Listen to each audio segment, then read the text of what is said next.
Salut et bienvenue à Montpellier sur les routes du Tour de France, une étape languedocienne avant la journée de repos lundi à Saint-Paul, Trois-Châteaux. Mais on retrouve tout de suite les coureurs. C'est vrai que j'étais content que ce soit une étape plate parce que l'étape d'hier avait laissé beaucoup de traces, en tout cas sur mon organisme. Là, vraiment aujourd'hui, je pensais beaucoup à la journée de repos et donc demain ça va vraiment être au feeling, quoi. Je ne sais même pas si je vais aller m'entraîner, je vais voir demain, quoi. On va faire un petit entraînement à la carte. Je ne peux pas dire que j'ai peur puisque à part les chutes qui sont vraiment le point noir du vélo, qu'est-ce que vous voulez qu'il m'arrive? Perdre le maillot, dégringoler au classement, et, voilà, ça ne va pas me changer ma vie.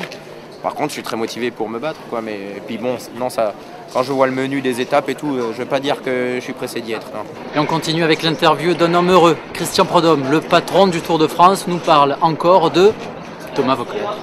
Quoi qu'il fasse, quel que soit le sport, le champion fascine. Thomas Voeckler, c'est pas simplement un champion, c'est un exemple. C'est quelqu'un de très attachant.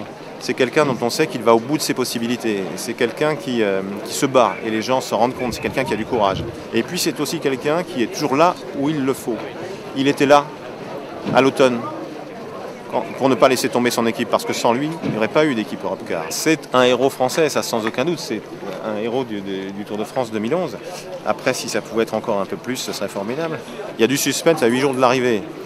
Et il y a plus de suspense qu'on ne pouvait l'imaginer encore.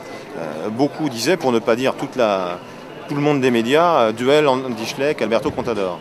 C'est pas un duel, il y a aussi Frank Schleck, il y a Cadel Evans, il y a Ivan Basso, qui était malgré tout peu ou prou attendu, puis il y en a qui n'était pas du tout attendu, et c'est justement Thomas Voeckler qui, dans la montée du plateau de Bay, assurément a dû apparaître comme une énigme pour ses adversaires en disant mais celui-là, on imaginait qu'on allait l'éliminer comme ça, ce ne sera pas le cas.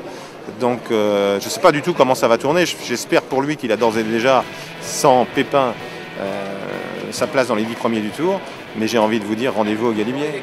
Salut, donc on se retrouve lundi à Saint-Paul, Trois-Châteaux sur les routes du Tour de France. Une journée de repos avant d'attaquer les Alpes.